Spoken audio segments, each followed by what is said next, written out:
Do you feel that there is sometimes a barrier between you and good deeds? You want to pray Qiyamul Layl, you want to pray Fajr in the Jama'ah, but you're not able to. You want to fast, but you're not able to stay consistent. You want to memorize the Quran, but you keep giving up after a while. You start learning a book of ilm, but you're not able to continue and be consistent.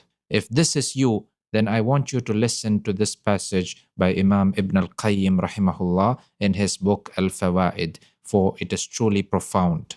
He says, أساس كل خير أن تعلم أن ما شاء الله كان وما لم يشأ لم يكن فتيقن حينئذ أن الحسنات من نعمه فتشكره عليها وتتضرع إليه أن لا يقطعها عنك وأن السيئات من خذلانه وعقوبته فتبتهل إليه أن يحول بينك وبينها ولا يكلك في فعل الحسنات وترك السيئات إلى نفسك.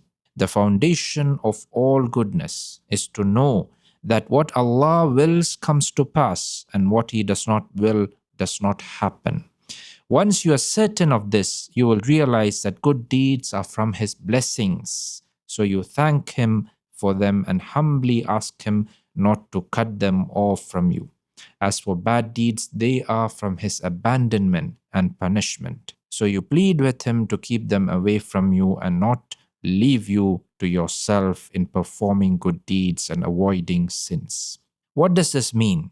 This means that Allah chooses whom He wants to stand in front of Him in Qiyamul Layl. He chooses whom He wants to pray Fajr in the congregation, to fast, to memorize, to learn, to seek knowledge, and He does not choose everyone.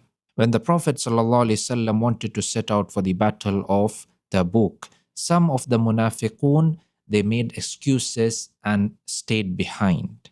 And Allah said about this in the Quran, وَلَوْ أَرَادُوا الْخُرُوجِ لَأَعَدُّوا لَهُ عُدَّةً وَلَكِنْ كَرِهَ اللَّهُ بِآثَهُمْ فَثَبَّتَهُمْ وَقِيلَ اقْعُدُوا مَعَ الْقَاعِدِينَ. Had they really intended to march forth, they would have made preparations for it. But Allah disliked that they should go, so He let them lag behind. And it was said to them, stay with those helpless who remain behind. Here, pay attention to the part where Allah says, كَرِهَ اللَّهُ بِآثَهُمْ كَرِهَ اللَّهُ بِعَاثَهُمْ. Allah disliked that they should go. He did not want them to be with the believers. He did not want them to take part. So Allah prevented them. So Allah chooses whom He wants to do great deeds, subhanallah. He chooses whom He wants to stand in Qiyamul Layl. He chooses whom He wants for the Fajr Salah, to seek knowledge, to take part in serving His deen, and so on. And our Salaf understood this. They used to say, ما فاتت أحدا صلاة الجماعة إلا بذنب أصابه. Look at this understanding. They said, no one ever missed the congregational prayer except due to a sin that they have committed. Subhanallah. And they used to see missing even one salah as a calamity because they felt this way. They felt that Allah did not want them to take part in the salah and in this ajr. قال حاتم الأصم فاتتني الصلاة في الجماعة فعزاني أبو إسحاق البخاري وحده ولو مات لي ولد لعزاني أكثر من 10,000 لأن مصيبة الدين أحون عند الناس من مصيبة الدنيا.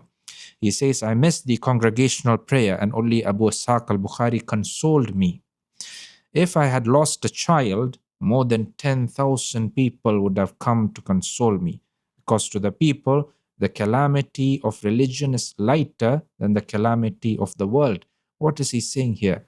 He's saying that losing a son would have been a lesser calamity than missing the salah. Subhanallah. Why did they think this way? This is because they felt that Allah found them unworthy to stand in front of Him in the salah. So what is the solution for us who are weak in our ibadah, miss the congregational prayers, and sleep away the days and nights?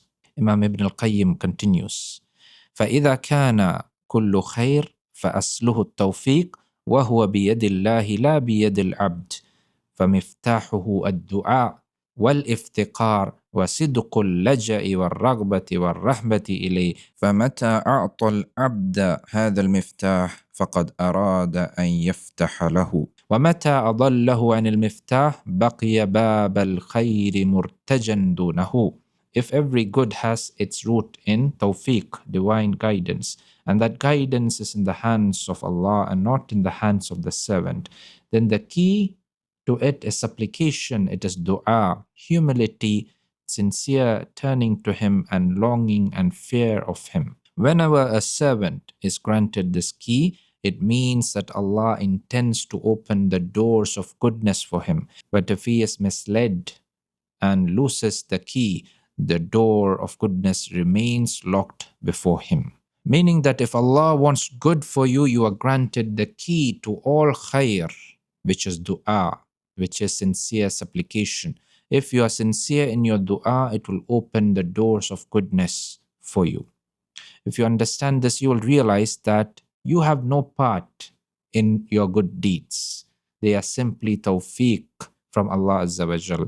And if you find yourself blocked, then make sincere tawbah and ask Allah to grant you the tawfiq to do good deeds. And never be proud of the deeds you have done. May Allah grant us tawfiq and may He make the doing of khair easy for us. Assalamu alaikum wa rahmatullahi wa barakatuh.